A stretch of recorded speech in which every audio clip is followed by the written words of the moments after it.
Como que eu faço para distribuir lucros?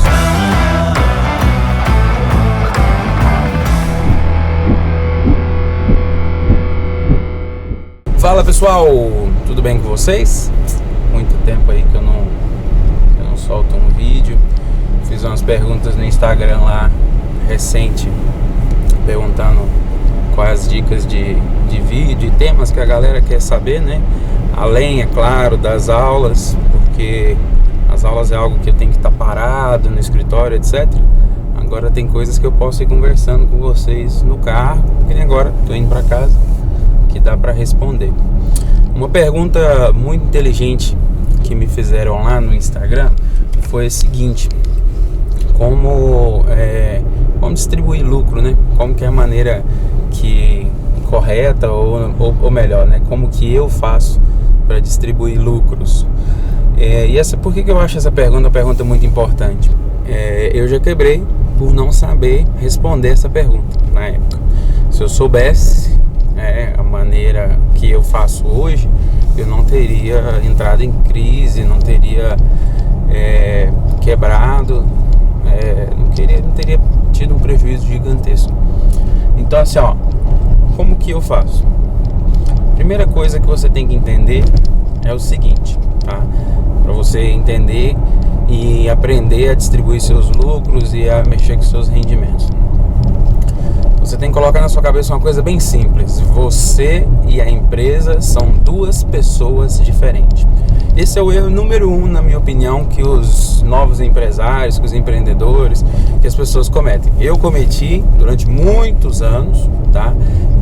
De misturar a empresa com o meu pessoal. Ou melhor, misturar o meu pessoal com a empresa. Então tem gente que fala assim: eu não tenho salário, não, eu não ganho nada, a empresa paga as minhas contas e tal. Isso é errado. Isso aí já é um primeiro passo para você prejudicar o seu negócio. Por quê? Porque você deve separar totalmente as suas finanças pessoais das suas finanças empresariais. Então vou dar um exemplo para você. O que eu fiz, tá? Depois que eu cometi os erros, que eu misturava tudo. Então, às vezes eu precisava de 20 mil e ela ia pegar 20 mil com a empresa, às vezes ela de 50 mil e ela ia pegar 50 mil com a empresa, e eu ficava desse jeito, a empresa ficava pagando as minhas contas. Só que aí você não vê, você não sabe se você não está pegando além do que a empresa está lucrando. Porque você tem que entender o seguinte, que tem uma coisa que acontece com a gente, que é o que? A falsa sensação de estar ganhando dinheiro. Isso é a coisa mais assim louca, que é o que? Todo dia tá entrando dinheiro e todo dia tá saindo dinheiro, e você fica com uma falsa sensação de que você tá ganhando dinheiro. Só que você só vai saber se você tá ganhando dinheiro ou não quando você fechar o balanço, entendeu? E você fazer o balanço daquele mês e descontar ali imposto, todas as despesas, etc e tal. Se você não faz isso, você provavelmente, tá, está comendo receita que não é lucro. E isso é muito perigoso. Então, como que eu fiz, depois de cometer esses erros por vários anos, como que eu fiz?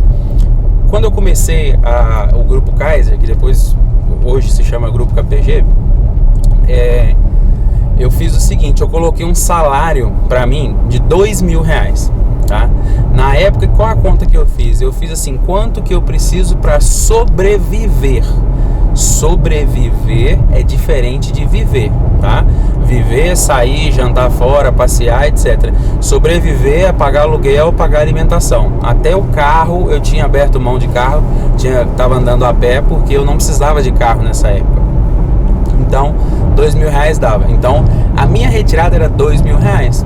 E isso passa a ser despesa para a empresa. E tem que ser tratado como despesa. Por quê? Porque a empresa tem que conseguir pagar os funcionários dela. E você, dono, você, sócio, se você trabalha na empresa, você também é um funcionário. Então, por exemplo, era R$2.000 meu salário. Então, eu tirava R$2.000 de salário. A empresa deu R$100.000, não de lucro. Sobrou R$100.000 no final do mês no caixa da empresa. Não importa, é R$2.000 que é o meu salário. Eu tenho que viver com esses R$2.000. Quando passar, aí passa tipo assim 3 meses, né? Aí a gente faz uma apuração junto com o contador, faz uma apuração do trimestre, e daí você faz um levantamento de quanto que foi o lucro. Digamos que no trimestre o lucro foi de 100 mil reais. Aí você e mais um sócio, vamos dar um exemplo. Aí você tem mais um ponto aí. Aí você pensa assim, então beleza, você deu 100 mil de lucro no trimestre, pagou todas as despesas, etc e tal, sobrou 100 mil. Aí o que você faz?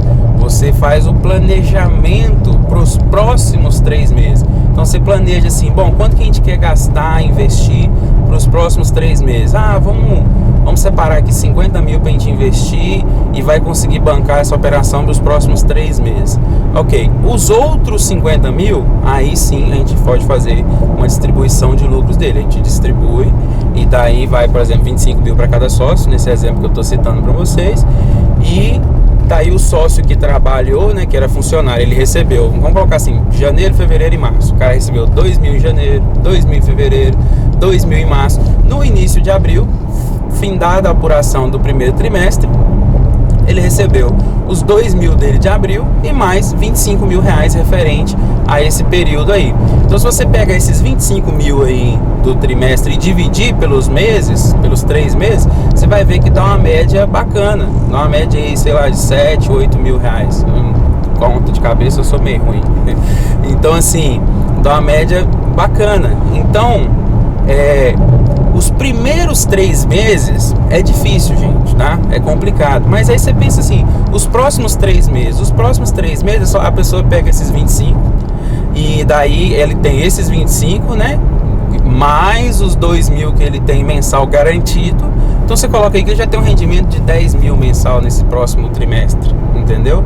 Aí beleza, aí faz a apuração, aí de novo, mesma coisa, pá. Então assim você separa e você garante que você não vai comer aquilo que não é lucro. Nós não podemos misturar lucro com despesa. Salário do sócio é despesa, tá? O sócio que trabalha na empresa, tá? Você tem que entender esse ponto também. Até pouco tempo eu tinha sócio. Hoje as minhas empresas só tem eu de dono, não tenho sócio mais.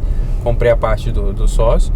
Então assim, até pouco tempo atrás, como que funcionava? Eu tenho um salário, e outra coisa sobre o salário, meu salário era 2 mil, depois foi para 3, depois foi para 5, depois foi para 10, depois foi para 20, e hoje meu salário é 50 mil reais.